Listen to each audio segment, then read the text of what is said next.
परियों की अनोखी दुनिया। एक गांव में रेनू नाम की लड़की अपने पिता और सौतेली माँ के साथ रहती थी। उसकी एक सौतेली बहन भी थी। रेनू की माँ अपनी बेटी को बहुत प्यार से रखती थी, पर उसको वह पूरे दिन घर के काम में लगाए रखती थी और उसे खाने को भी ठीक से नहीं देती थी। एक दिन रेनू की माँ खाना बनाने के लिए लकड़ियाँ काट रही थी। तभी उसको बहुत प्यास लगती है। वो अपनी बेटी को आवाज़ लगाती है, पर उसकी बेटी गहरी नींद में सो रही थी। तब रेनू पानी लेकर आ जाती है और बोलती है, वो सोई हुई है, इसीलिए मैं पानी लेकर आई हूँ। उसकी माँ पानी को यह कहते हुए फेंक देती है कि तेरे हाथों से छुआ हुआ पानी मैं नहीं पी सकती। अपनी माँ को तो खा गई, अब मुझे कुछ मिलाकर पिला देगी और वहाँ से चली जाती है। रेनू बहुत उदास हो जाती है। उसकी माँ अंदर जाकर जब देखती है घर में पानी बिल्कुल नहीं है, तो रेनू को चिल्लाकर बुलाती है और उससे कहती है, पानी क्या मैं भरकर लाऊंगी? रेनू बोलती है, नहीं माँ, मैं बस लेने जा ही रही थी, और बाल्टी लेकर कुएं पर पानी लेने पहुंच जाती है।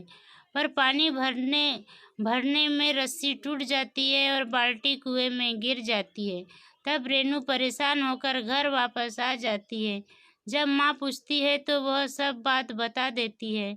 तब उसकी माँ उसको बहुत सुनाती है और कहती है, जब तक बाल्टी वापस नहीं लेकर आ जाती तब तक घर वापस मत आना।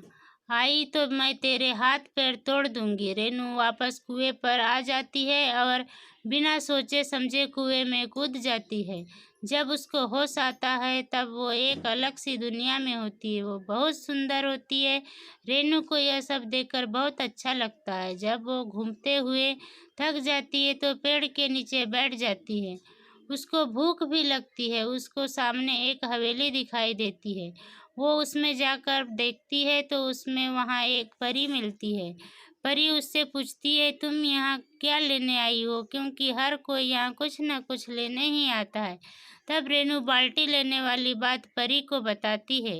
रेनू की बात सुनकर परी सब समझ जाती है और उससे बोलती है, बेटी तुम मेरे साथ चलो, और उसको एक कमरे में ले जाती है।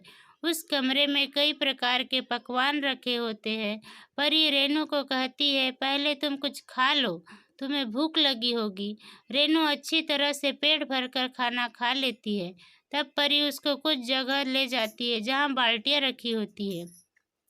उसमें से वह रेनू को अपनी बाल्टी ढूंढने को कहती है। रेनू देखती है वहाँ तो सोने चांदी की बाल्टियाँ रखी होती है। तभी उसकी नज़र अपनी टूटी हुई लोहे की बाल्टी पर पड़ती है।